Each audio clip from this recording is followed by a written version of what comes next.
The Messenger of Allah, Nabi Muhammad alayhi salatu wasalam, informed us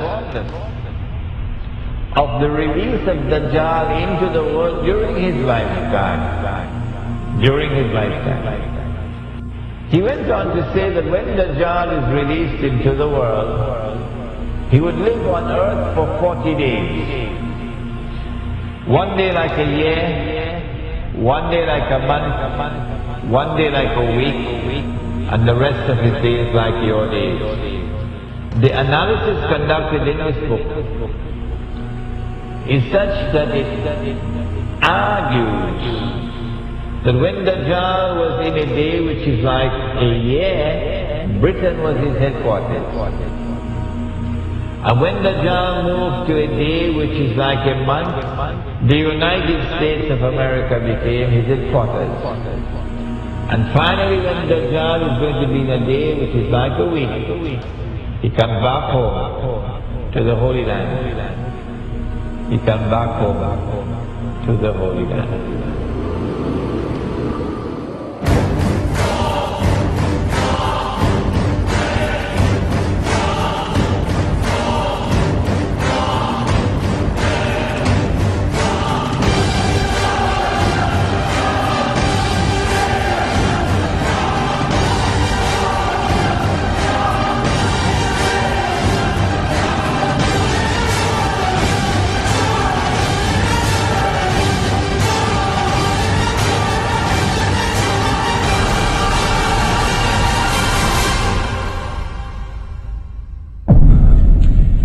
I've been saying to my audiences, if the Holy Land was liberated by a British army in November 1917, and that was just a chance military event, it happened by chance. If British rule over the Holy Land from 1918 to 1948 was just by chance, if the return of the Israelite people to the Holy Land 2,000 years after they had been expelled, and 2,000 years after they had been prohibited to return and they're back, to reclaim it as their own, if this is also by chance, if the birth of a state of Israel in 1948 in the Holy Land is also by chance, and if the growth of Israel to such a state of power that Israel appears to me, and of course only God doesn't make mistakes, Bishop, appears to me to be poised to take over from the United States very soon as the ruling state in the world. If all of these things can happen by chance, then Bishop, the cow can also jump over the moon.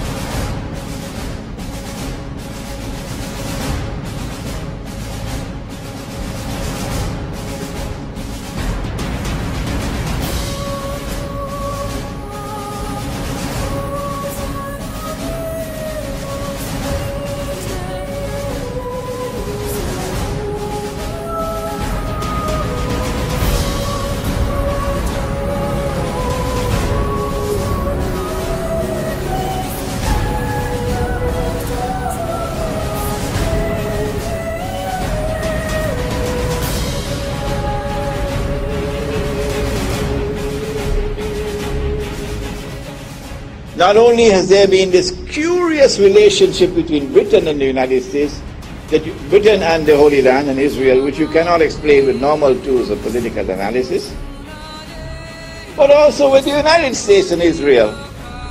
Which political scientist there is in the world today who can offer a rational explanation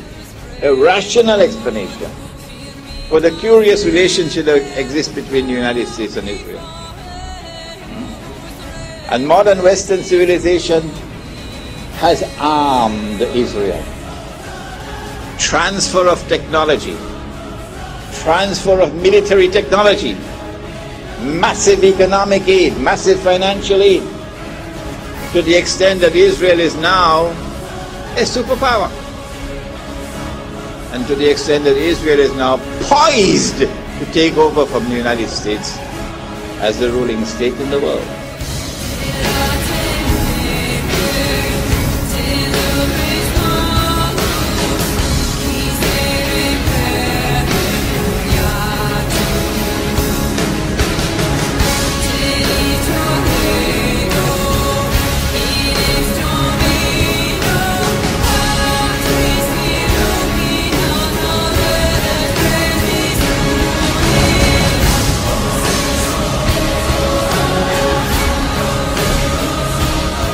Modern Western civilization has an unwritten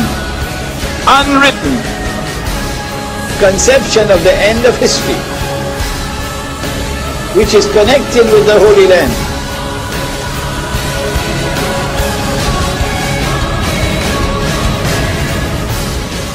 There is an actor at work in modern Western civilization, which is constantly using modern Western civilization to achieve his objective. There is an actor at work in modern Western civilization. There is an actor at work.